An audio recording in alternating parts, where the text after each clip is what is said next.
ओम मुनित्रयं नमस्कृत्य तदुक्तैः परिभाव्य च वैयाकरणसिद्धान्तकौमुदीयं विरच्यते। सर्वेभ्यः श्रोतृभ्यः नमः। अस्माभिः एतावता गतपाठे यद्यत् पठितं तद् एकवारं स्मरामः। बहुव्रीहि प्रकरणे वयं स्मः। तत्रापि बहुव्रीहि समास विधायकं द्वितीयं सूत्रम् अस्माभिः पठ्यमानं वर्तते। तच्च द्वितीयं सूत्रं भवति संख्यया व्ययासन्नादूराधिकसंख्याः संख्येये इति। सूत्रस्य अर्थः अपि च सूत्रस्य उदाहरणद्वयम् अस्माभिः गतपाठे विस्तरेण पठितम्। तत्र प्रथमम् उदाहरणम् अव्ययस्य संख्यावाचकेन शब्देन सह पठितम्। तद् उपदशाः इति आसीत्। दशानां समीपे ये सन्ति ते उपदशाः भवन्ति इति। तस्य अर्थः नव एकादश वा इत्यर्थः भवति। ततः परम् उपविंशाः इत्यस्मिन् प्रयोगे उपविंशाः इति न आसन्नविंशाः इत्यस्मिन् प्रयोगे विंशतिशब्दस्य तिशब्दस्य लोपविधानम् अस्माभिः तत्र विशेषेण दृष्टम्। तिविंशतेर्डिति इत्यनेन सूत्रेण सः लोपः अस्माभिः पठितः। तत्रापि विस्तरेण विचारः कृतः यत् उपविंशाः इत्यत्र तत्र अस्माभिः डच् इति प्रत्ययः क्रियते।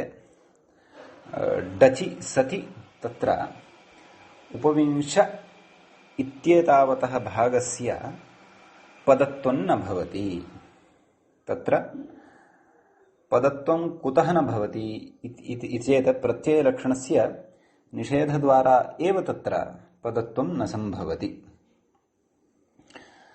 तस्य च निषेधाय अस्माभिः तत्र विशिष्टा काचित् व्यवस्था या पूर्वं पठिता वर्तते सा स्मृता। सा का व्यवस्था भवति चेत् उत्तरपदत्वे चापदादिविधौ प्रतिषेधः।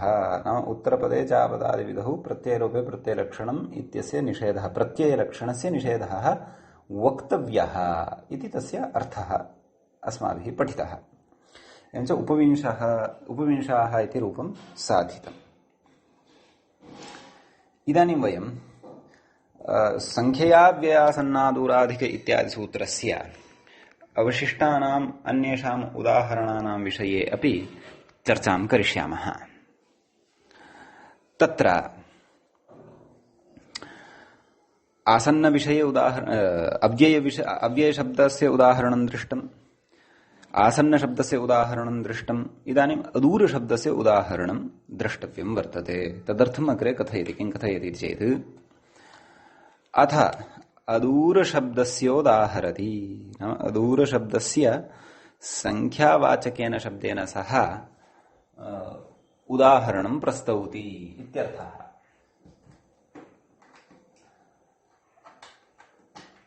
तत्र कथयति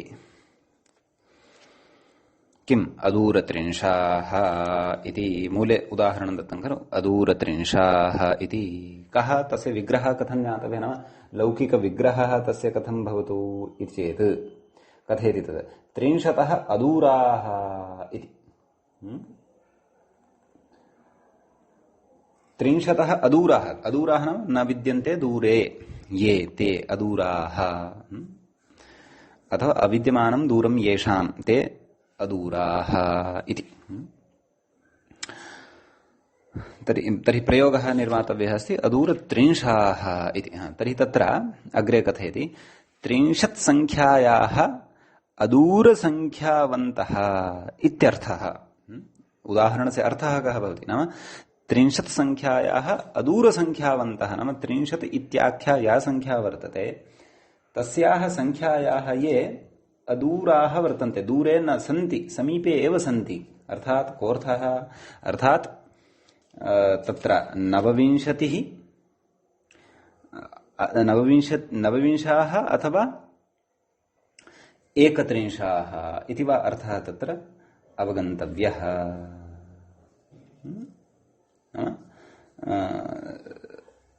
एकोनत्रिंशत् जनाः अथवा एकत्रिंशत् जनाः वा तत्र एतेन शब्देन अवगन्तव्याः अदूरत्रिंशाः इत्यनेन। एवमेव अन्ययापि कयाचिदपि संख्यया वयं तत्र अदूरशब्दस्य समासं कर्तुं शक्नुमः। प्रकृते तु तत्र 30 शब्दः पश्यन्तु, क्रमेण आदौ दशन् इति शब्दः स्वीकृतः, तस्य उदाहरणं दत्तम् उपदशाः, ततः 20 इति शब्दः स्वीकृतः, तस्य उदाहरणं दत्तम् उपविंशाः, इदानीं 30 इति शब्दः स्वीक्रियमाणः वर्तते, तस्य उदाहरणं दत्तम् अदूरत्रिंशाः। मध्ये याः संख्याः सन्ति 10तः 20 यावत्, 20तः 30 यावत्, तासां संख्यानां तथा विशेषः नास्ति। यां तत्रत्यामपि संख्यां स्वीकृत्य वयं रूपं वक्तुं शक्नुमः। एवमेव सेत्स्यति यथा इमानि रूपाणि अस्माभिः साध्यमानानि वर्तन्ते इत्यर्थः। अस्तु, तर्हि 30 संख्यायाः अदूरसंख्यावन्तः इत्यर्थः भवति। कस्य? अदूरत्रिंशाः इत्यस्य। अर्थात् 29 अथवा 31। डचिटिलोपः, डच् भवति। 30 अदूराः इति लौकिकविग्रहः। अलौकिकविग्रहः कथं? 30 ङस् अदूर जस्, अदूर जस् इति। संख्यया व्ययासन्नादूराधिकसंख्याः संख्येये इत्यनेन सूत्रेण समासः भवति। समासे सति प्रातिपदिकसंज्ञा सुबुलुक् तत्र 30 ङस् सुब्लुकि सति प्रथमान्तस्य अदूर इति शब्दस्य पूर्वनिपातः भवति। अदूर 30 इति स्थितिः भवति। अदूर 30 इत्यवस्थायां पठिष्यते यत् सूत्रमग्रे बहुव्रीहौ संख्येये डजबहुगणात् इत्यनेन सूत्रेण डच् इति प्रत्ययः भवति। डचि सति का स्थितिः आयाति? अदूर 30 डच्, डचः अ अवशिष्यते। अदूर 30 अ, अदूर 30 अ इत्यवस्थायां तत्र कथयति डचिटिलोपः, नाम टेः इत्यनेन सूत्रेण 30 इत्यस्मिन् शब्दे अत् इति यः टी भागः वर्तते तस्य लोपः भवति। तर्हि किम् अवशिष्यते? तर्हि तत्र अदूरत्रिंश अदूरत्रिंश इति लभ्यते। अदूरत्रिंश इत्यस्मात् शब्दात् जस् प्रत्यये सति अदूरत्रिंशाः पूर्वसवर्णादिकं कृत्वा अदूरत्रिंशाः इति रूपं सिद्धं भवति इत्यर्थः। समीचीनम्। इदानीं सूत्रे अग्रिमः शब्दः कः इति पश्यामः चेत् अदूरशब्दानन्तरं शब्दः पठितः वर्तते, अधिक इति शब्दः पठितः वर्तते। अतः कथयति अधिकशब्दस्योदाहरति, नाम अधिकशब्दस्य संख्येये। अत्र इदमपि चिन्तयन्तु, यानि उदाहरणानि एतावता अस्माभिः साधितानि तेषु सर्वेषु अपि उदाहरणेषु संख्यावाचकः शब्दः संख्येयार्थे एव प्रयुक्तः वर्तते। तद् बुद्धौ भवतु। अतः प्रकृतेपि इदानीं वयम् अधिकशब्दस्य संख्येये विद्यमानया संख्यया समासं पश्यामः, अथवा संख्येये विद्यमानेन संख्यावाचकेन शब्देन सह समासं पश्यामः इत्यर्थः। एवं खलु? तत्र उदाह्रियते किम्? अधिकचत्वारिंशाः इति। तत्र कथं विग्रहः क्रियते? लौकिकविग्रहः कथम् इति चेत् 40 अधिकाः इत्येवं विग्रहः क्रियते। कोऽर्थः? 40 संख्यायाः अधिकसंख्यावन्तः इत्यर्थः। नाम 140 अथवा 240 वा ते गृहीतुं शक्यन्ते। नाम येषां संख्या 40 इति संख्यातः अधिका संख्या वर्तते ते, खलु? तर्हि अलौकिकविग्रहः कथम्? 40 ङस् अधिक जस्। कुतः 40 ङस् इति एकवचने? यतः 20 आरभ्य 99 यावत् संख्याः सर्वाः अपि एकवचने भवन्ति। अतः संख्यार्थे प्रकृते संख्येयार्थे एकवचने भवन्ति। संख्यार्थे तु द्विबहुत्वमपि अस्ति एव, तदस्माभिः पूर्वं ज्ञातमेव। अस्तु, तर्हि प्रकृते चत्वारिंशत् तर्हि समासः संख्यया व्ययासन्नादूराधिक इत्यनेन समासः सुब्लुक् किमवशिष्यते चत्वारिंशत् अधिक इत्यवस्थायां प्रथमानिर्दिष्टत्वात् अधिकशब्दस्य पूर्वनिपातः अधिकचत्वारिंशत् इति स्थितिः आयाति। डच् प्रत्ययः बहुव्रीहौ संख्येये डज बहुगणात् इत्यनेन सूत्रेण डच् बहु किं तत्र अधिकचत्वारिंशत् आ टेः इत्यनेन टिलोपः अधिकचत्वारिंश आ अधिकचत्वारिंश इत्यवस्थायां तत्र जस् आयाति। जसि सति यथा अन्येषु उदाहरणेषु पूर्वसवर्ण दीर्घः कृतः तद्वत् अत्रापि दीर्घः अधिकचत्वारिंशाः इति प्रयोगः सिद्ध्यति। एवं खलु। एवं तर्हि अधिकशब्दस्य संख्येये विद्यमानेन संख्यावाचकेन सह समासस्य उदाहरणमपि दृष्टम्। इदानीं सूत्रे पश्यन्तु प्रथमान्तपदे अन्तिमः विषयः कः वर्तते अथवा अन्तिमः शब्दः कः वर्तते। अन्तिमः शब्दः सूत्रे वर्तते संख्या इति।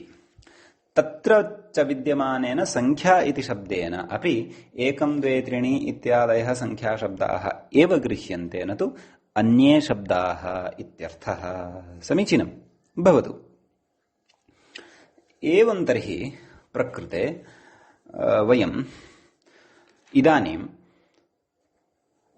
संख्यावाचकस्य शब्दस्य केनचन संख्यावाचकेन शब्देन एव समासं पश्यामः। यः संख्यावाचकशब्दः संख्येये इत्यस्मिन् अर्थे विहितः भवति इति।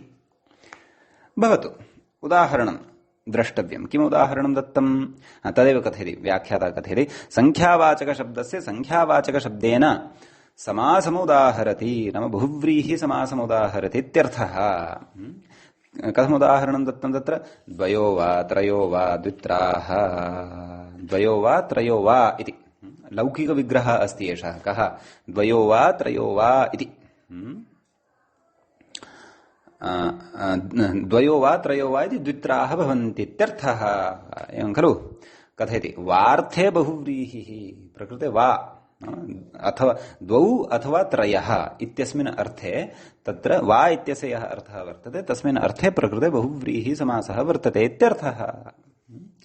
कथयति द्वित्र्यनन्तरा इत्यर्थः। द्वित्रि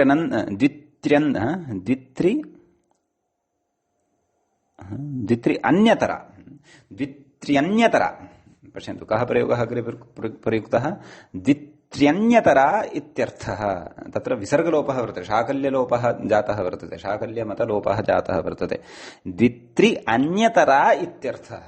द्वित्रि अन्यतराः इत्यर्थः के द्वित्राः इति। नाम द्वौ वा अथवा त्रयः वा द्वौ अपि न त्रयः अपि न द्वौ अपि भवितुमर्हति त्रयोऽपि भवितुमर्हन्ति इत्यर्थः। अत्र अस्ति विचारः अग्रे विचारयिष्यते। तर्हि द्वौ वा त्रयो वा इति तत्र लौकिकविग्रहः। तत्र अलौकिकविग्रहे द्वि औ त्रि जस् इति स्थितिः भवति।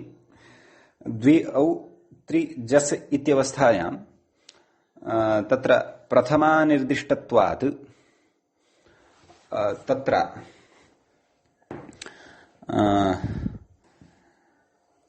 त्रि इति संख्यायाः प्रथमानिर्दिष्टत्वात् तत्र संख्यावाचकः शब्दः यः वर्तते द्वौ इति प्रथमान्तत्वं यद् भजते तस्य पूर्वनिपातः भवति। अतः द्वि तस्य मूलशब्दः द्वि इति गृह्यते। समासस्तु संख्यया व्ययासन्नादूराधिक इत्यनेन एव। अतः द्वि त्रि सुब्लुक् इति सुब्लुकं विधाय द्वित्रि इति अवस्था प्राप्यते। द्वित्रि इत्यत्र अस्माभिः अग्रे डच् प्रत्ययः कर्तव्यः वर्तते। परन्तु ततः पूर्वं भवतां मनसि प्रश्नः उत्पद्येत कथम् अत्र प्रथमानिर्दिष्टत्वं द्वि इत्यस्य एव स्वीकृतम्।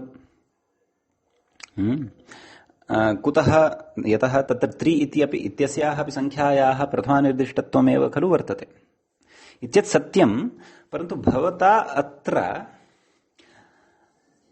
यस्याः संख्यायाः यया संख्यया संख्येये विद्यमानया यया संख्यया समासः क्रियमाणः अस्ति सा संख्या का इत्येत् सा संख्या तु द्वि इत्येव संख्या वर्तते खलु।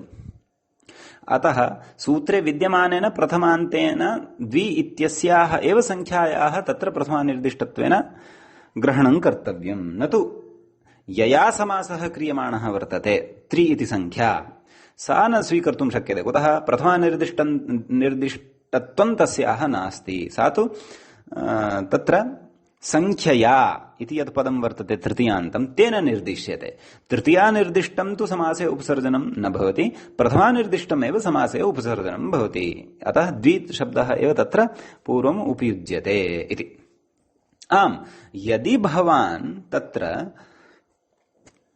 त्रि इति संख्यावाचकस्य तत्र शब्दस्य द्वि इत्यनेन सह समासं कर्तुम् इच्छति, तदा भवान् त्रिशब्दस्य पूर्वनिपातं कर्तुं शक्नोति प्रथमानिर्दिष्टत्वात्। तदा रूपमपि किं भविष्यति, द्वित्राः इति रूपं न भविष्यति, त्रिद्वाः इति रूपं भविष्यति। परन्तु तादृश व्यवस्था यद्यपि अत्र प्राप्यमाणा वर्तते, परन्तु तादृश व्यवस्थायाः करणे किञ्चित् शिष्टप्रयोगसम्मतिः अपि अपेक्षिता भवति।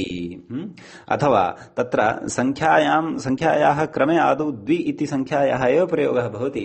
अतः एतादृशसन्दर्भे अपि द्वि इति संख्यायाः एव प्रयोगः अस्माभिः पूर्वं कर्तुं युज्यते। यद्यपि त्रिद्वाः इत्यपि साधयितुं शक्यते, परन्तु तत्र तादृशप्रयोगाः यदि श्रूयेरन् तर्हि एव, अथवा शिष्टप्रयोगाणामपि तत्र कश्चन व्यवहारः अस्माभिः द्रष्टव्यः।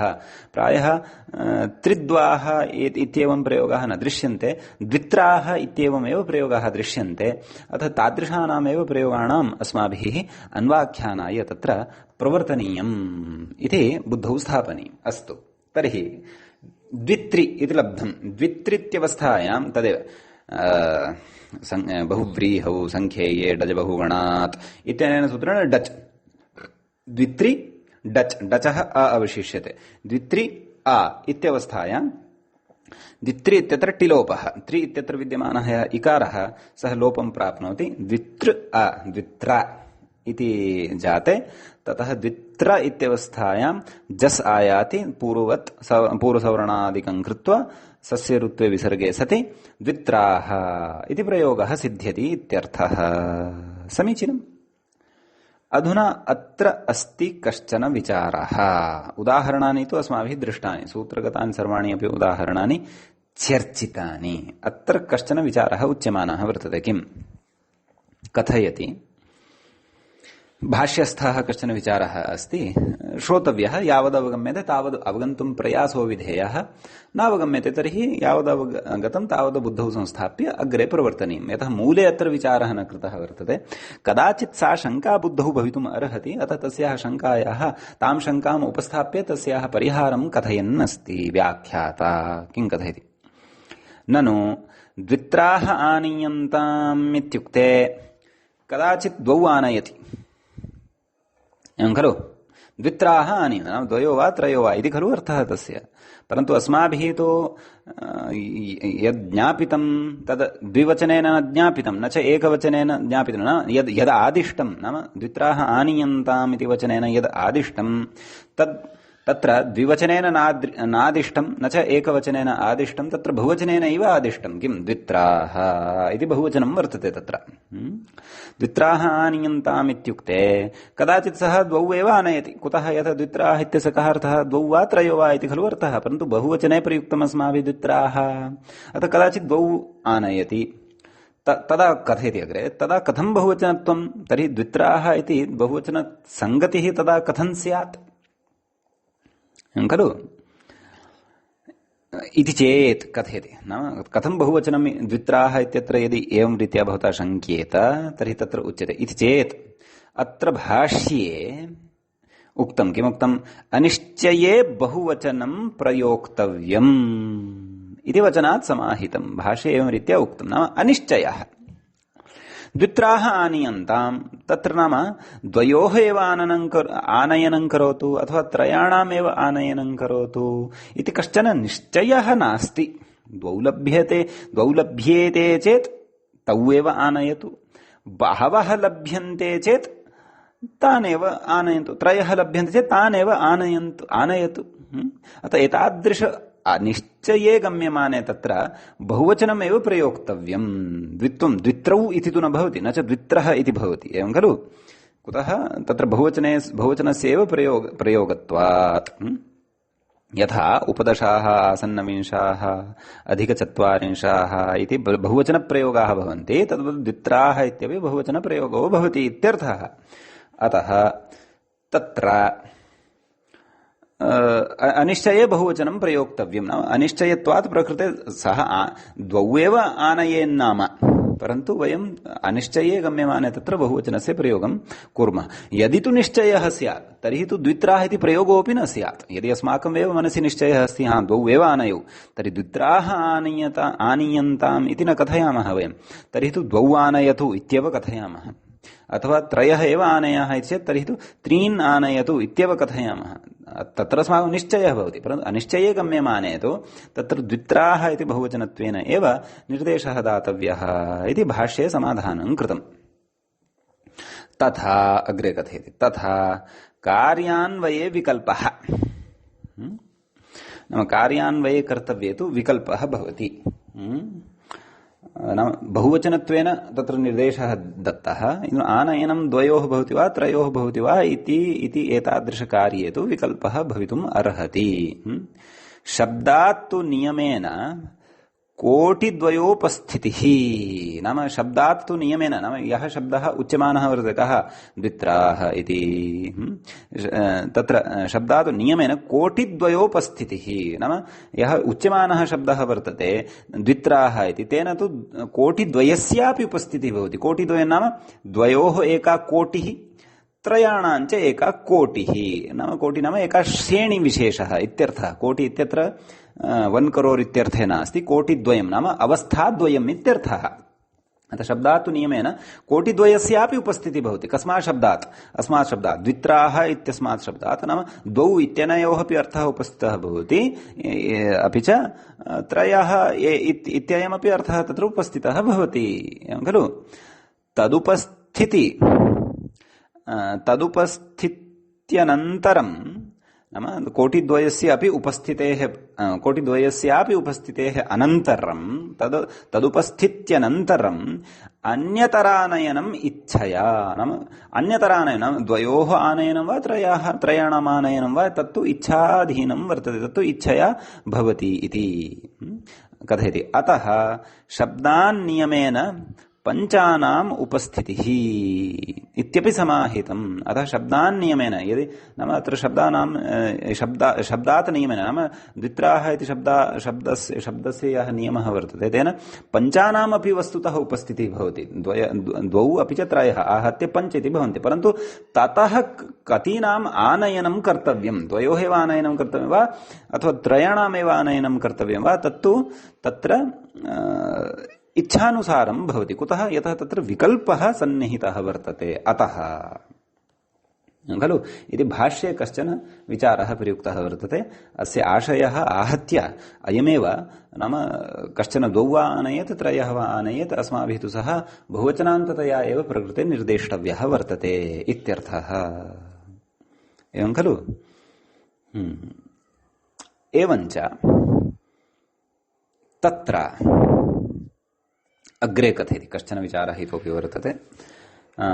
अत्र भवताम् अस्तु, अग्रिमविचारस्य कथनात् पूर्वम् इतोपि एकः विचारः मम मनसि सद्यः यः आगतः, सोऽपि द्रष्टव्यः।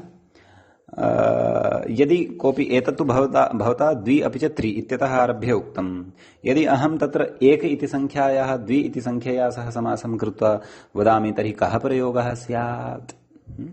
एको वा द्वौ वा? तर्हि तत्र कथं प्रयोगः कर्तव्यः? तत्र एकद्वाः इति प्रयोगः कर्तव्यः वा अथवा एकद्वौ इति प्रयोगः कर्तव्यः वा इति चेत्, तादृशप्रयोगाय तत्र सरणि नास्ति, नाम तादृशप्रयोगस्य अनभिधानं नाम अभिधानं नास्ति। अतः अभिधानाभावादेव तादृशः प्रयोगः न युज्यते। यद्यपि कथञ्चित् साधयितुं शक्येत, परन्तु तत्र शब्दः यः वर्तते सः शब्दः नित्यबहुवचनान्तः एव भवति, नित्यद्विवचनान्तः एव भवति। तस्मात् तर्हि यदि समासः कृतश्चेदपि डच् प्रत्ययस्य प्राप्तिः भवति। टिलोपे सति एकद्व इति शब्दः तत्र सिद्धः भविष्यति। पुनः एकद्व इति शब्दात् पुनः बहुत्वप्रयोगस्तु न कर्तुं शक्यते। यथा एकस्य वा द्वयोः वा आनयनं कर्तव्यं, त्रयाणाम् अथवा ततोपि बहुनां तु आनयनं न भवितुम् अर्हति। अतः तत्र एकद्व इति शब्दात् तत्र डच प्रत्ययान्तत्वात् एकद्व इत्यस्मात् द्विवचनस्य एव प्रयोगः तत्र कर्तुं शक्यते। एकद्वौ आनीयेताम् इति, अथवा एकद्वौ आनयतु, नाम एकं वा द्वौ वा आनयतु इति अर्थः तत्र। परन्तु एतादृश नाम एकसंख्यावाचकस्य द्वि इति संख्यया सह बहुव्रीहेः उदाहरणं दुर्लभं वर्तते, न प्रयुक्तं वर्तते। अतः प्रयोगाभावात् तस्य व्युत्पादनं तु तत्र कर्तव्यं न कर्तव्यम् इति वयं तावत् निर्णेतुं न शक्नुमः, यावत् पर्यन्तं कस्यचित् शिष्टस्य प्रयोगः पुरतः अस्माभिः न दृश्येत, अथवा वाङ्मये पूर्वमेव तथा व्यवहारः न स्यात्, एवं खलु। अतः तद्विषये अपि एवं रीत्या संगतिः अस्माभिः कर्तव्या, शिष्टप्रयोगं पुरस्कृत्य एव भवतु। तत्र कथयति अग्रे कश्चन विचारः इतोपि। किं कथयति चेत् न च वार्थप्राधान्यात्, किमुक्तं पूर्वं, किमुक्तं वार्थे बहुव्रीहिः द्वित्रि अन्यतराः इत्यर्थः। नाम वार्थे अत्र बहुव्रीहिः भवति। अतः वार्थस्य तु वार्थे बहुव्रीहिः इति अस्ति, तर्हि तु वार्थस्य प्राधान्यं खलु भवति। वा इत्यस्य यः अर्थः अस्ति तस्य एव अर्थस्य प्रकृतप्राधान्यं स्यात्। तर्हि तत्र उच्यते न च वार्थप्राधान्यात् अनेकमन्यपदार्थे इत्येवात्र सिद्धम्। नाम वार्थप्राधान्यं नाम वा इति तु कश्चन अन्यः पदार्थः नाम विकल्पार्थे उपयुज्यमानः वर्तते। अतः अन्यपदार्थे सति प्रकृते अनेकमन्यपदार्थे इत्यनेनैव समासः कथनीयः। कुतः तर्हि संख्यया व्ययासन्नादूराधिकसंख्याः संख्येये इत्यत्र तत्र अव्ययादूराधिकसंख्याः इत्यादिषु संख्याग्रहणं किमर्थं कर्तव्यम्? कुतः अनेकमन्यपदार्थे इत्यनेनैव सिद्ध्यति। कुतः यथा वार्थे अयं समासः भवति इति दृश्यमानं वर्तते, अपि च उच्यमानं वर्तते भवद्भिः। अतः तेनैव सिद्धम् इति न वाच्यं, सत्यं। यद्यपि तेन सिद्धिः जायमाना वर्तते, अङ्गीकुर्मः। तत्र एकः वा द्वौ वा द्वित्राः इत्यत्र एकः इति पदम् अपि प्रथमान्तं वर्तते, द्वि इति पदमपि प्रथमान्तमेव वर्तते। वार्थे अयं समासः भवति इत्यपि स्पष्टः जायते विषयः। नाम विकल्पार्थे अयं समासः भवति इति विषयः स्पष्टः जायते। तथापि अनेकमन्यपदार्थे इत्यस्मै सूत्राय प्रकृते यद्यदपेक्षितं तत्तत् सर्वम् अपि वर्तते, तथापि प्रकृते समासो न भवति। कुतः समासः न भवति? नाम अनेकमन्यपदार्थे इत्यनेन तत्र समासः न क्रियते, अपि तु संख्यया व्यया संख्या इत्यनेन एव तत्र समासः क्रियते। कुतः इति चेत् तत्र कथ्यते शेषाद् विभाषा इति कबभावार्थकत्वात्, कपः अभावार्थकत्वात्, कबभावार्थकत्वात् इति। कपः अभावः कबभावः, कपः अभावः अपेक्षितः, अन्यथा समासान्तः कप प्रत्ययः प्रकृते विकल्पेन स्यात्। कस्मात्? द्वित्र इति शब्दात्। पठिष्यते अस्माभिः, अग्रे पठिष्यते, अस्मिन्नेव प्रकरणे पठिष्यते। तत्र कथयति सह हि कप् अनेकमन्यपदार्थे इति विहितबहुव्रीहावेव प्रवर्तते इति भाष्ये स्पष्टम् खलु। अनेकमन्यपदार्थे इत्यनेन यत्र समासः क्रियते तत्रैव सः कप् प्रवर्तते। यत्र बहुव्रीहि समासविधायकानि अन्यानि सूत्राणि सन्ति, तैः अन्यैः सूत्रैः यत्र कप् प्रत्ययः विधीयते तत्र तु अनेकमन्यपदार्थे इति नोपतिष्ठते। तत्र तु क्षन्तव्यः, तत्र तु शेषाद् विभाषा इति सूत्रं नोपतिष्ठते इत्यर्थः। अतः यदि अनेकमन्यपदार्थे इत्यनेन एव द्वित्राः इत्यत्र समासः उच्येत, अस्मिन् सूत्रे संख्याग्रहणं न क्रियेत अव्ययादिषु, तर्हि तु अनेकमन्यपदार्थ इत्यनेनैव सिद्धिः स्यात् पुनः शेषाद् विभाषा इत्यनेन सूत्रेण विकल्पेन कप प्रत्यये सति द्वित्रकाः इति अनिष्टः प्रयोगः स्यात्। समासान्तः प्रकृते नेष्टः कप् इति प्रत्ययः इति कृत्वा अत्र वयं संख्याव्ययासन्नादूराधिकसंख्याः संख्येये इत्यनेन अत्र वार्थे सत्यपि अनेकस्मिन् प्रथमान्ते पदे सत्यपि अत्र अनेकमन्यपदार्थ इत्यनेन समासं न वदामः। कपः अनिष्टत्वात्, कप् नेष्टः अस्ति अतः। समीचीनम्। एवं तर्हि एतावता एकम् एकम् उदाहरणं सर्वस्यापि अव्ययादिकस्य दृष्टम् अस्माभिः। इदानीं कश्चन विशेषः अग्रे उच्यमानः वर्तते। तत्र कथयति, किं कथयति चेत् अथ संख्यायाः संख्यया समासे उदाहरणान्तरमाह। संख्यायाः संख्यया समासे अन्यदुदाहरणं कथयति इत्यर्थः। संख्यायाः संख्यया एकमुदाहरणं तु दृष्टमेव अस्माभिः, किं द्वित्राः। इदानीं संख्यायाः संख्यया अन्यदुदाहरणम् अस्माभिः अवलोक्यमानं वर्तते। उच्यते अग्रे द्विरावृत्ताः, तत्र विसर्गलोपः वर्तते, द्विरावृत्ताः दश द्विदशाः इति। एतादृशम् उदाहरणम् अस्माभिः पूर्वं तत्र तत्पुरुषसमासप्रकरणे पठितं भवन्तः स्मरेयुः। तत्र त्रेस्त्रयः इति सूत्रं पठितं। तत्सूत्रपठनसन्दर्भे अस्माभिः बहुव्रीहौ तु त्रिः आवृत्ताः दश त्रिदशाः इति प्रयोगः पठितः। तत्र त्रेस्त्रयः इत्यनेन सूत्रेण त्रयसि इति आदेशः न भवति। कुतः? बहुव्रीहेः सः विषयः। त्रयसि इति आदेशस्तु तत्र तत्पुरुषस्थः एव विषयः भवति इति कृत्वा प्रकृते त्रयसि इति आदेशः न भवति इति तत्र पठितम् आसीत्। समीचीनम्। अतः त्रिदशाः इति यथा प्रयोगः तत्र साधितः, तादृशः सः प्रयोगः अपि च तत्सदृशः प्रयोगः अपि यथा सिद्ध्यति, येन सूत्रेण तत्र समासविधानं भवति, तद् अधुना अस्माभिः उच्यमानं वर्तते। अपि च तत्र सूचः तत्र अर्थमात्रम् एव गृह्यते, न तु तत्र सूचप्रत्ययः साक्षात् विधीयते इत्यपि यः विचारः कृतः आसीत्। अतः कृत्वा समस्तपदे सूचः श्रवणं न भवति, सोऽपि विचारः भवतां बुद्धौ स्यात् इति अहं विश्वसिमि। अतः तं विचारम् अपि पुरस्कृत्य वयम् अत्र इदानीम् अग्रे पठिष्यामः। एवं तर्हि प्रकृते कथयति। अस्तु। द्विरावृत्तादश द्विदशाः इति कोऽर्थः 20 इत्यर्थः इति कथयिष्यति अग्रे। अस्तु, किं कथय व्याख्याता? शब्दशक्ति स्वाभाव्यात् सुजर्थान्तरभावेण पूर्वपदस्य वृत्त्याशयणात् समासे सुचो न श्रवणम् इति भाष्ये स्पष्टम्। अयमेव विचारः अस्माभिः साक्षात् त्रिदशाः इति तत्पुरुषे अपि कृतः आसीत्। नाम अत्र त्रिदशा इत्यत्र स्थाने त्रयस् आदेशः न भवति। प्रकृते तु त्रयस् आदेशप्रसङ्गः नास्ति एव। अतः तत्र वयं द्विदशाः इत्यस्य रूपसिद्धिं कुर्मः, त्रिदशाः इत्यस्यापि स्वतैव रूपसिद्धिः स्पष्टा भविष्यति। कथं? लौकिकविग्रहः ग्रन्थकारेण कृत एव।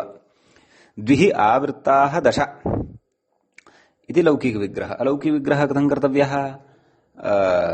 तत्र द्वि औ दशन् जस् इति एवं रीत्या संख्यया व्यासन्नादूराधिकसंख्याः संख्ये इत्यनेन तत्र समासः प्रातिपदिकसंज्ञा कृत्तद्धितसमासाश्च इत्यनेन सुबोधातु प्रातिपदिकः भवत्यनेन सुबुलुकु। अतः द्विदशन् इति स्थितिः जायते। द्विदशन् इत्यवस्थायां द्विदशन् इत्यस्मात् प्रातिपदिकात् तत्र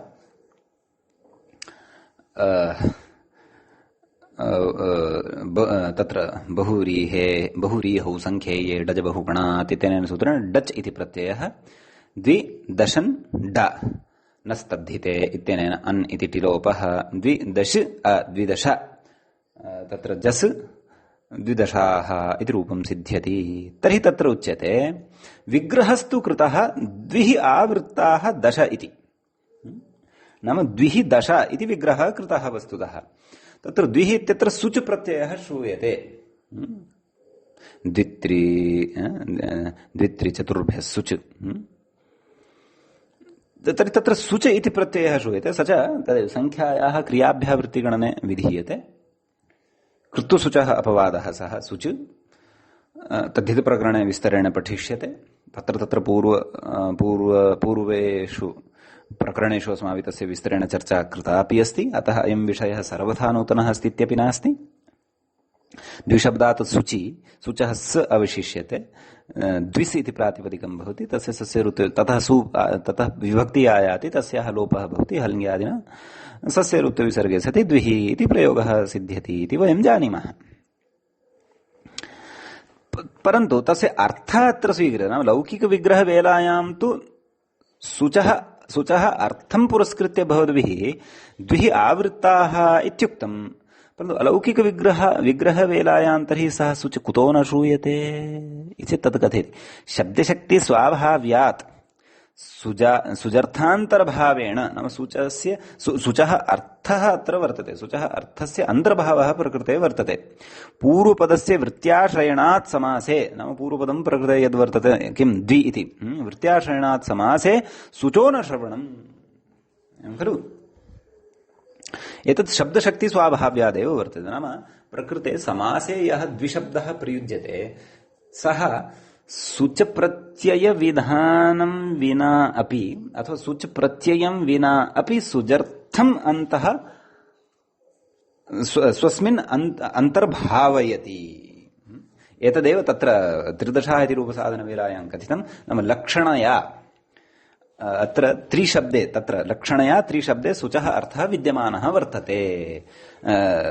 परन्तु सुच नाम सुच तत्र न विहितः, तथापि तत्र शब्दशक्ति स्वाभाव्यात् सुचः अर्थः तत्र विद्यमानः वर्तते। नाम कदाचित् क्वचित् प्रसङ्गेषु संख्याभिः सुचः अर्थः अपि स्वीक्रियते। तादृशी शक्तिः तेषां शब्दानां वर्तते। तत् सा च शक्ति प्रयोगानुसारमेव ज्ञायते। अतः प्रकृतेऽपि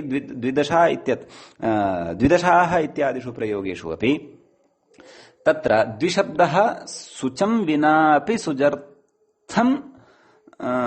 सुजर्थस्य शक्तिम् अन्तः अथवा स्वस्मिन् तत्र आवहति इति कृत्वा सुचं विना अपि तत्र तस्य अर्थस्य उपस्थितिः भवति इति कृत्वा सुचः प्रकृते विधानेन विना अपि अयं प्रयोगः सिद्ध्यति द्विदशाः इति भाष्ये स्पष्टं वर्तते। एतादृशस्य प्रयोगस्य कृते अथवा सुचः तत्र अर्थः एव स्वीक्रियते, सुचः तत्र श्रवणं विधानं न क्रियते अथवा विधानानन्तरं लोपादिकं तत्र यद्भवति तादृशं विधानं न दृश्यते। अतः कथम् अयं प्रयोगः इति तत्र तदर्थं तत्र सूत्रद्वारा तु कश्चन प्रयोगः विशेषेण अस्माकं कृते न प्राप्तुं शक्यते। परन्तु एवं भाष्यप्रामाण्येन भाष्यस्य युक्त्या अस्माभिः प्रकृते एतादृशप्रयोगेषु तत्र सुच प्रत्ययस्य अभावे सत्यपि तस्य अर्थस्य तु तत्र विद्यमानता अस्माभिः गृह्यते मूलसंख्या शब्दद्वारा एव। एवं खलु। अतः तत्र कथयति अग्रे द्वित्वसंख्याकदशत्ववन्तः इत्यर्थः। नाम दशत्वं तादृशं दशत्वं यत् द्वित्वसंख्याकं वर्तते। नाम दशत्वस्य द्वित्वं यत्र भवति नाम 20 जनाः इत्यर्थः। फलितमाः किमाः 20 नाम 20 इति अर्थः भवति तस्य इति एतावत् तत्र उच्यते खलु। तर्हि एतावान् विशेषः एतत् सूत्रगतः वर्तते। समीचीनम्। भवतु इदानीं वयम् अग्रिमं सूत्रं प्रति गच्छन्तः स्मः। अग्रिमं सूत्रं तत्र बहुव्रीहिसमासविधायकम् एव भवति। आहत्य एतावता अस्माभिः बहुव्रीहिसमासविधायकानि विधायके द्वे सूत्रे पठिते स्तः इति भवन्तः तत्र बुद्धिं कुर्वन्तु। इदानीं तत्र अस्माभिः तृतीयं सूत्रं पठ्यमानम् अस्ति। तत्र अष्टाध्याय्यां द्वितीयाध्यायस्य द्वितीयपादस्य तत्र षड्विंशमिदं सूत्रं भवति। सूत्रम् एवं भवति, दिङ्नामान्यन्तराले इति। कथं तत्र विग्रहः इति चेत्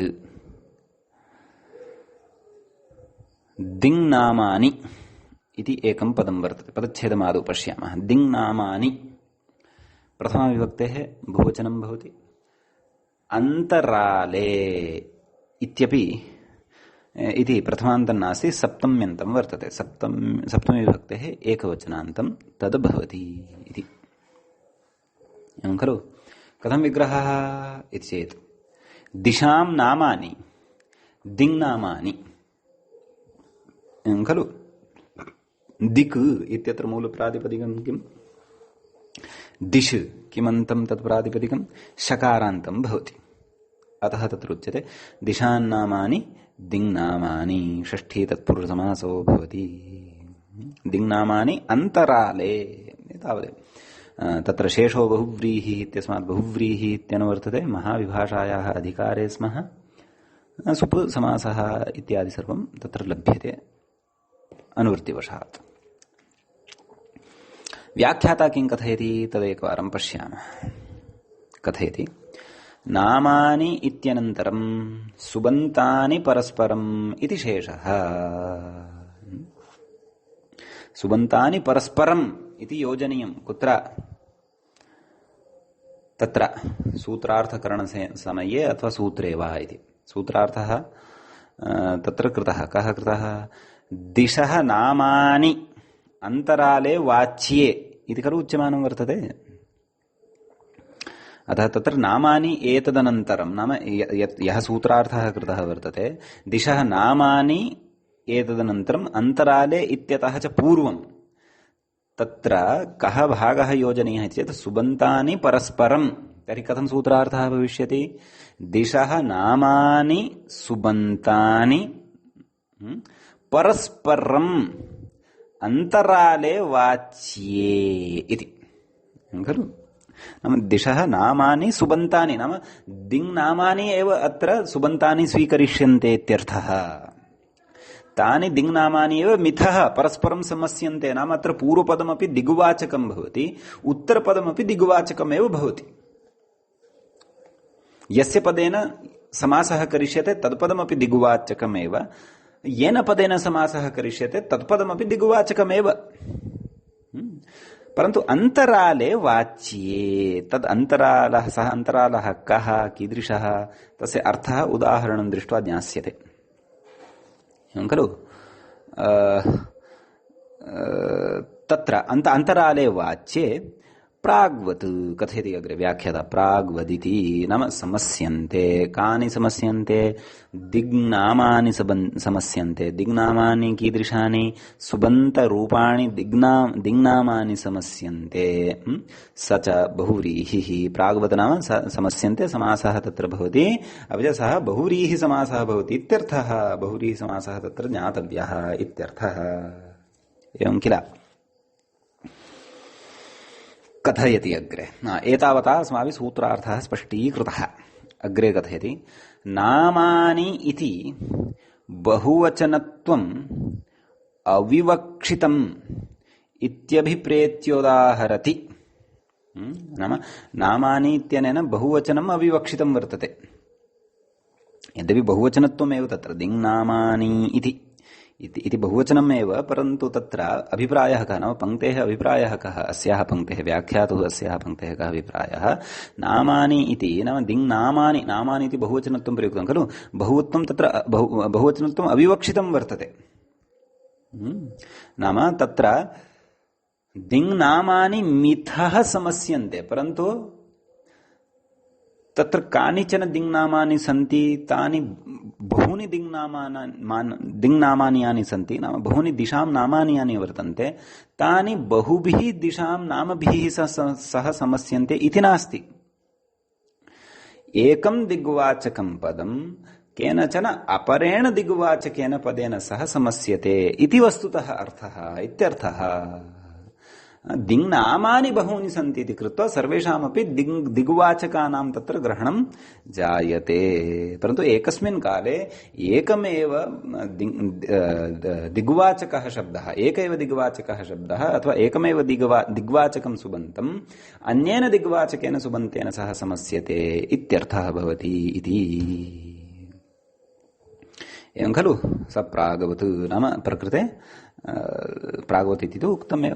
तर्हि किं कः विचारः आरब्धः वर्तते नाम बहुवचनम् अविवक्षितम् इति उदाहरति, इति अभिप्रेत्य उदाहरति, इति अभिप्रायं मनसि स्वीकृत्य ग्रन्थकारः उदाहरति। किम् उदाहरति? दक्षिणस्याश्चेति मूले पठन्तु। दक्षिणस्याश्च पूर्वस्याश्च दिशोः अन्तरालं दक्षिणपूर्वा इति। एवं खलु पश्यन्तु। तर्हि दक्षिणस्याश्च पूर्वस्याश्च नाम एका दक्षिणा दिक् वर्तते, अपरापि एका एव तत्र पूर्वदिक् वर्तते।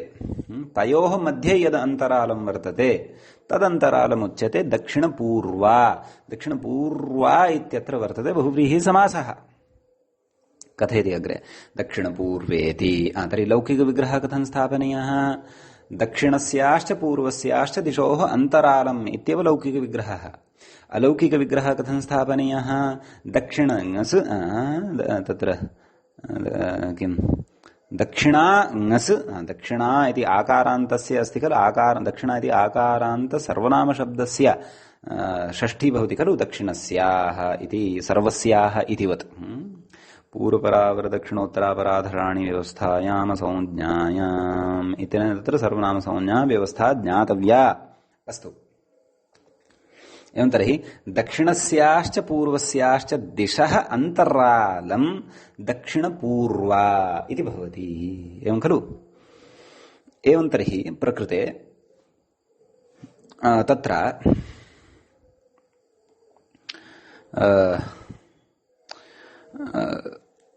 अलौकिक विग्रह दक्षिणा ङस् पूर्वा ङस् इति समासः केन? दिङ्नामान्यन्तराले इत्यनेन समासः।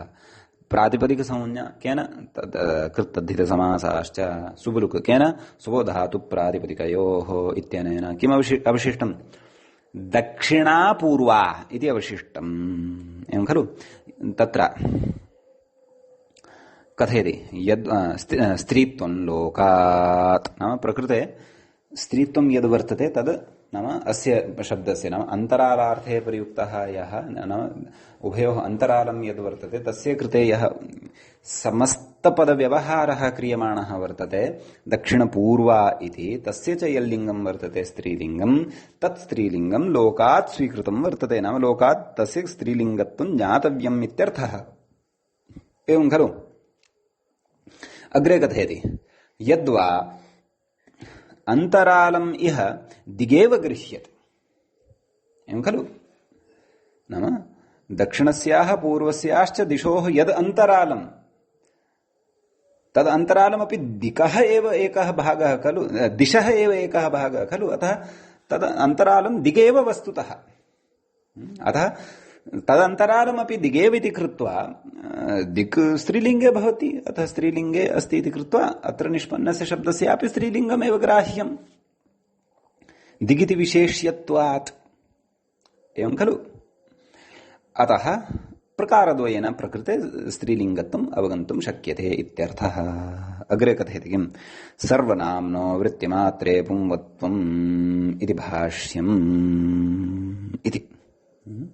नाम प्रकृते सर्वनाम्नः वृत्तिमान् नाम दक्षिणा इति शब्दस्य पुंवत्वं वर्तते। अतः तत्र दक्षिणा इति शब्दस्य सर्वनामशब्दत्वं वर्तते, अपि च प्रकृते वृत्तिरपि उपस्थिता वर्तते। प्रकृते का वृत्तिरस्ति इति चेत् प्रकृते वृत्तिरस्ति समासवृत्तिः।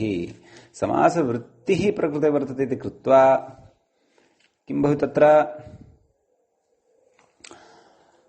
वृत्तिमात्रे पुंवद्भावः अपि च दक्षिणा इति शब्दस्य पुंवद्भावः भवति दक्षिण इति शब्दत्वेन तत्र श्रूयते आम् पूर्वाशब्दः अपि सर्वनामशब्दः एव गृहीतः वर्तते अत्र तस्य तु पुंवद्भावः न भवति कुतः तत्र अस्माभिः पठितं भवन्तः स्मरेयुः कुत्र ठक्चसोश्च इति वार्तिके अस्माभिः विस्तरेण चर्चा कृता आसीत् किं पूर्वस्य एवेदं नाम सर्वनाम्नः वृत्तिमात्रे पुंवद्भावः वक्तव्यः इति यः विषयः सः पूर्वस्य एव भवति परस्य न भवति न तु एकस्य कस्यचित् पदस्य तत्रापि अस्माभिः पठितम् आसीत्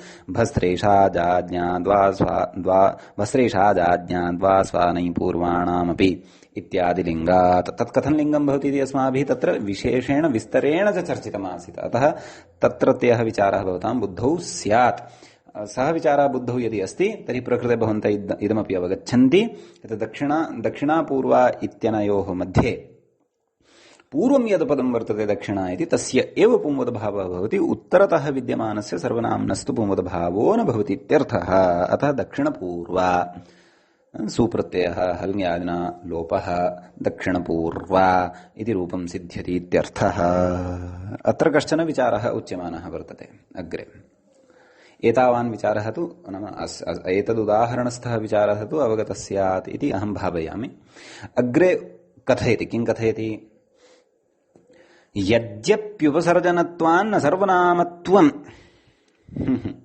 उपसर्जनत्वम् अस्ति प्रकृते यतः कः गृह्यते अन्तरालः गृह्यते अन्तरालं यद् वर्तते तद् गृह्यते दिक् तु न गृह्यते दिग्वाचिनोः शब्दयोः तु दिग्वाचकयोः शब्दयोस्तु प्रकृते अर्थप्राधान्यं नास्ति खलु अन्तरालस्य खलु अर्थः गृह्यते अन्तरालस्य यदि अर्थः गृहीतः तर्हि अनयोः शब्दयोस्तु उपसर्जनत्वं वर्तते कयोः दक्षिणा अपि च पूर्वा उपसर्जनत्वं यदि वर्तते तर्हि तु संज्ञोपसर्जनीभूतास्तु नु सर्वादयः तर्हि तु उपसर्जनीभूतत्वात् तर्हि संज्ञोपसर्जनीभूतास्तु नु सर्वादयः इति न्यायः यः पठितः अस्माभिः विस्तरेण शब्दाधिकारारम्भप्रकरणे तत्र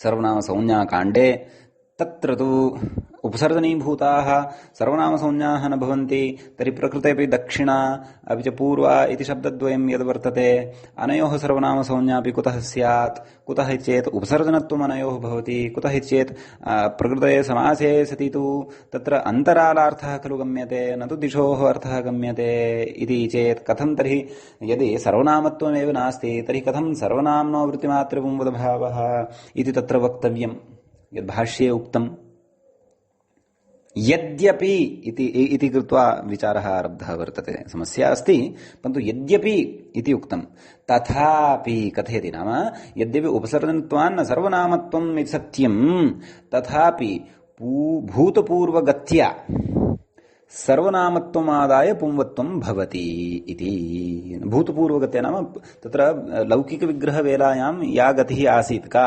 दक्षिणस्याश्च पूर्वस्याश्च दिशोः यदन्तरालं तर्हि तत्र समासात् प्राक् या गतिः तत्र वर्तते प्राक्तनी या गतिः तयोः दिशोः वर्तते तां दिशां पुरस्कृत्य प्रकृते सर्वनामत्वं तस्यां च अवस्थायां नाम भूतपूर्वी गतिः भूतपूर्वा या गतिः वर्तते नाम दक्षिणस्याश्च पूर्वस्याश्च इति विग्रहवेला या वर्तते तद्वेलायां तु तयोः सर्वनामत्वं वर्तते एव समासानन्तरं खलु तत्र किं तत्र इदम् आयाति समासानन्तरं खलु तत्र उपसर्जनत्वम् आयाति अतः भूतपूर्वगत्या सर्वनामत्वमादाय पुंवत्वं भवति वस्तुतः न भवति यद्यपि न भवति कुतः न भवति यतः तत्र वृत्तिमात्रे पुंवद्भावः इत्युक्तं वृत्तिः का समासः समासस्तु अलौकिकविग्रहवेलायां नास्ति नाम भूतपूर्वगतिः या वर्तते तत्र तु समासः न वर्तते दक्षिणस्याश्च पूर्वस्याश्च इत्यत्र वृत्तिरेव नास्ति तर्हि वृत्तिः का वर्तते चेत् समासानन्तरं तत्र वृत्तित्वं खलु प्रविशति अतः समासवृत्तिः यदा तत्र जायते तदा समासवृत्तौ सत्येव तत्र सर्वनाम्नः वृत्तिमात्रपुंवद्भावः इति भवति खलु तर्हि कथम् अत्र उच्यते यद् भूतपूर्वगत्या सर्वनामत्वमादाय पुंवत्वं कर्तव्यं प्रकृते समासे केन सर्वनाम्नो वृत्तिमात्रपुंवद्भावः वक्तव्यः इत्यनेन इति कथमुच्यते इति चेत् तत्र उच्यते अग्रे अत एव भाष्यात् नाम सर्वत्र न स्वीक्रियते सत्यं परन्तु प्रकृतस्थले स्वीक्रियते प्रकृतस्थले भूतपूर्वगत्याः आश्रयणं स्वीकृत्य समासे उपसर्जनत्वेपि अनयोः सर्वनाम्नोः वृत्तिमात्रे पुंवत्वम् इति तत्र वार्तिकेन पुंवद्भावः वक्तव्यः कुतः उपसर्जने सत्यवि भूतपूर्वगतिम् आश्रित्य तयोः सर्वनामधर्मं पुरस्कृत्य इत्यर्थः वर्तते अतः तेन एव वार्तिकेन प्रकृते समासः वक्तव्यः एवं किल भवतु तत्र अग्रे कश्चन विचारः यः वर्तते सः इदानीं कर्तव्यः वर्तते एतावान् विचारः स्पष्टः स्यात् इति अहं भावयामि न स्पष्टश्चेत् पुनः पुनः श्रोतव्यं पुनः पुनः पठनीयं निश्चयेन स्पष्टः भवति अथवा प्राक्तनपठिताः विषयाः सम्यक् स्मर्तव्याः ततः निश्चयेन वर्तमानविषयोऽपि सम्यक् स्मर्यते प्राक्तनविषयाः यदि स्मृतिपथे न सन्ति अपि तु स्पष्टाः न सन्ति तर्हि प्रकृतेऽपि तत्र समन्वयनं क्लेशाय भवति अस्तु अग्रे कथयति ननु दिशोः अन्तराले इत्येव सिद्धे नामग्रहणं किमर्थम् इति सूत्रमेतावदेव क्रियते यदि किं दिशोरन्तराले तदापि चलति खलु सिद्ध्यति खलु तर्हि नामग्रहणं कुतः कृतम् इत्यतः नामग्रहणादिति मूले उक्तम् नामग्रहणाद्यौगिकानां न नाम नामग्रहणं कृत्वा आचार्यः सूत्रकारः इदं ज्ञापयितुम् इच्छति ये शब्दाः यौगिकाः सन्ति प्रकृतिप्रत्ययद्वारा निष्पन्नाः सन्ति प्रकृतिप्रत्ययद्वारा निष्पन्नाः यौगिकाः इति उच्यन्ते तादृशाः सम्पन्नाः प्रकृतिप्रत्ययविवेचनपूर्वकं लब्धाः अस्माकं सविधे ये दिग्वाचकाः शब्दाः सन्ति तेषामन्तराले गम्यमाने समासो न भवति सः बहुव्रीहि समासो न भवति इति परन्तु ये तावत् दक्षिण पूर्व उत्तर पश्चिम इत्यादि रूपेण रूढाः सन्ति ये शब्दाः परम्परया लब्धाः सन्ति ये शब्दाः अव्युत्पन्नाः सन्ति ये शब्दाः तादृशानां प्रसिद्धानां रूढानाम् एव शब्दानां प्रकृते समासाय ग्रहणं कर्तव्यं यौगिकानां तु शब्दानां प्रकृते समासार्थं ग्रहणं न कर्तव्यम् इत्यर्थः एवं खलु अतः नामग्रहणं क्रियते एवं वा तर्हि जिज्ञासा जायते केते शब्दाः तादृशाः वर्तन्ते ये यौगिकाः सन्तः दिगुवाचिनः सन्ति अथवा दिगुवाचकाः तादृशाः ते शब्दाः ये यौगिकाः सन्ति यत्र प्रकृतिप्रत्ययविभाग विधानं भवति इति चेत् शृणोतु अग्रे कथयति मूले तु उक्तमेव किम् ऐन्द्रियाश्च कौबेर्याश्च अन्तरालं दिक् इति तत्र दिगुवाचकः शब्दः वर्तते ऐन्द्री एकं तद् यौगिकं वर्तते अपरः दिग्वाचकः शब्दः वर्तते कौबेरी इति तत्र ऐन्द्री अपि च कौबेरी इत्यनयोः मिथः समासो न भवति कुतः यथा यौगिकौ एतौ दिग्वाचकौ शब्दौ कथं यौगिकत्वम् अनयोः यतो हि प्रकृतिप्रत्ययविभागपूर्वकं काञ्चन व्युत्पत्तिम् आश्रित्य अनयोः सिद्धिः कृता वर्तते अतः इमौ यौगिकौ इत्यर्थः तत्र कथयति किम् कथं यौगिकत्वम् इति व्याख्याता स्पष्टीकुर्वन् अस्ति किं कथयति ऐन्द्री शब्दः कौबेरी शब्दश्च इन्द्रसम्बन्धात् कुबेरसम्बन्धाच्च प्रवृत्तौ नाम इमौ द्वौ शब्दौ इन्द्रसम्बन्धात् अपि च कुबेरसम्बन्धात् प्रवृत्तौ यौगिकः एव एकक्षणं प्रवृत्तौ तत्र द्विवचनं नास्ति प्रवृत्तौ तत्र सप्तमी विभक्तेः एकवचनम् अस्ति अतः वाक्यम् अवधानेन पुनः पठन्तु किम् ऐन्द्री शब्दः कौबेरी शब्दश्च शब्दश्च ऐन्द्रसम्बन्धात् कुबेरसम्बन्धाच्च प्रवृत्तौ प्रवृत्त्याम् इत्यर्थः सम्बन्धाच्च प्रवृत्तौ यौगिकः एव न तु रूढः कः ऐन्द्री इति शब्दः अपि च कौबेरी इति शब्दः स यौगिकः एव वर्तते नाम इदं शब्दद्वयमपि यौगिकमेव वर्तते न तु रूढम् इत्यर्थः एवं खलु कथं यौगिकं वर्तते तदेव इन्द्रस्य इयम् ऐन्द्री इन्द्रशब्दः स्वीक्रियते कश्चन अण इत्यादि प्रत्ययः क्रियते आदिवृद्धिः भवति ऐन्द्री इति सिद्ध्यति एवं कुबेरस्य इयं दिक् अथवा कुबेरः अधिष्ठाता यस्य दिशः एतादृशः कश्चन अर्थः तत्र निश्चयेन तद्धितार्थः स्वीकृतः यत् तत्र इन्द्रशब्दात् अणादिप्रत्ययं विधाय ऐन्द्री इति शब्दः निर्मितः अपि च कुबेरशब्दात् अणादिप्रत्ययं विधाय कौबेरी इति शब्दः निर्मितः स्त्रियाम् अतः ऐन्द्री इति शब्दः यः निष्पन्नः कौबेरी इति शब्दश्च यः निष्पन्नः दिग्वाचकः